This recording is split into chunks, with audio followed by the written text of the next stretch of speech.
চৌদ্দগ্রাম এবং নাঙ্গলকোট থানা শিল্পা গ্রামে এই ব্রিজটি দেখুন। ব্রিজের মাঝে যেভাবে আগাছা এবং মাড়ি যেভাবে জোড়াইছে, আমার মনে হয় না ব্রিজটি বেশিরভাগই টিকবে বলে। তাছাড়া ব্রিজের অধিকাংশ জায়গা দিয়ে এখন রড দেখা যায়। তাছাড়া ব্রিজের বিস্কেন দিয়ে এখন ফাটল ধরে গেছে। তো আমি চাই যে আমার উচিলে যদি আমার হাতের সময় যদি এই ব্রিজটি যদি আরও বেশি দিন টিকে, একটি অসহায় মানুষ একটি রোগী নিয়ে তাড়াতাড়ি তার গন্তব্যে পৌঁছে যেতে পারবে।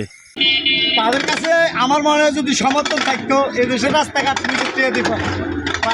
ফাঁকা করে গেল তো বাল বাচ্চা প্রত্যেকের আছে রথের যুগের হেঁটে খায়।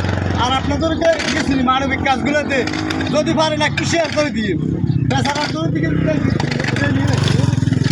যদি ইচ্ছা করতো হাত পাতায় দিয়ে ভিক্ষা করতো দুইটা না করি আপনাকেও পাশে ঠিক আছে মানবিক কাজগুলো করেন। এদেরকে সাপোর্ট করলে কারে করবেন?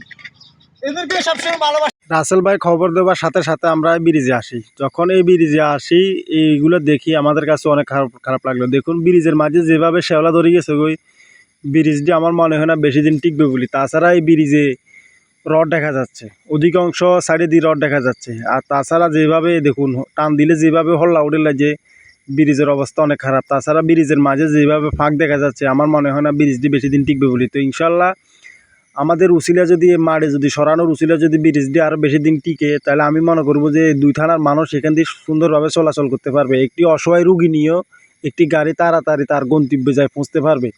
তো আমার ডান সাইডে দেখুন যেভাবে রড দেখা যাচ্ছে, সাইডে ব্রিজের রড দেখা যাচ্ছে। তো এইভাবে শেওলা এবং কি মাড়ি, হিউলতা এবং কি আগাছা যদি থাকে, ব্রিজের ক্ষতি আরও বেশি হবে। তো দেখুন ব্রিজের পাশ দিয়ে নামতে যে একটা খাদ, এই দেখুন কলালা উঠে সে তার অনেক কষ্ট লাগে। এই খাদটির মাঝে যদি একটি ট্রাক্টর যদি কংক্রিট আনি ফালানো যেত, তাহলে একটি মানুষ আর এখানে ঝাঁকড়া খাইতে না। দেখুন অটো চলাচল করতে হলে অটোলার অনেক কষ্ট হচ্ছে, একটি গাড়ি চলাচল করার জন্য অনেক কষ্ট হচ্ছে। তো এইভাবে যদি আমরা যদি মানবিকভাবে দেশের সাথে যদি না লাগি, তাহলে আমরা মানুষ হই কী লাভ? আসুন আমরা জনগণের সাথে এবং কি দেশের সাথে যদি উপকারে যদি না আসি, তাহলে আমরা আর কবে আর উপকারে আসব? তো আমি চাই আমরা প্রত্যেকের জায়গা থেকে এগিয়ে আসি। দেখুন এই ব্রিজের পাশে আমার মনে হয় না ব্রিজটি যে দিন ধরে ব্রিজের উপরে মানুষ চলাচল করে, ওই দিন ধরে আমার মনে হয় না এগুলো সাফ করছে। দেখুন কীভাবে ব্রিজের মাঝে শেওলা এবং কি এই কাঁচরা থাকতে পারে। ইনশাল্লাহ আমার চেষ্টা আমি চালিয়ে যাচ্ছি। আমি চাই যে এই ব্রিজটি সুন্দর থাকুক। তো ব্রিজের আরও আছে, ব্রিজের দোনো পাশে এভাবে এরকম শেওলা পরে এভাবে পড়ে রয়েছে। তো ইনশাল্লাহ আমি চেষ্টা করে যাচ্ছি আমার চেষ্টাতে যেন এই ব্রিজটি আরও বেশি দিন টিকিয়ে থাকে। দেখুন আমি কাজ করি আর আমার পাশে মানুষের অংশার, কিন্তু অথচ ওদের জ্ঞানে এবং কি আগ করে কুলেন না যে আমরা ধরলে এই জিনিসটি আরও সাফ হয়ে যাবে সবাই আমার অংশার। তো আমরা মানুষ কতটুকু নির্লজ্জিত হইলে এভাবে দাঁড়িয়ে রং চাইতে পারি? মানুষের পরিচয় দিতে আমরা কবে শিখব?